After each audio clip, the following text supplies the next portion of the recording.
Hyderabad farm house కోడి పందాల కేసులో పోలీసుల నోటీసులకు వివరణిచ్చారు బీఆర్ఎస్ ఎమ్మెల్సీ పోచంపల్లి శ్రీనివాస్ రెడ్డి.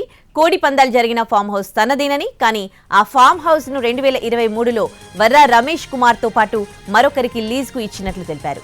మొయినాబాద్ పోలీసుల నోటీసులకు తన న్యాయవాదితో వివరణ లేఖ పంపారు పోచంపల్లి. లీజ్ పత్రాలను కూడా పోలీసులకు పంపారు పోచంపల్లి.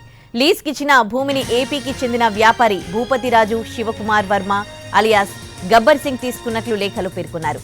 ఫామ్ హౌస్ లో జరిగిన కోడి పందాలకు తనకు ఎలాంటి సంబంధం లేదన్నారు పోచంపల్లి శ్రీనివాస్ రెడ్డి.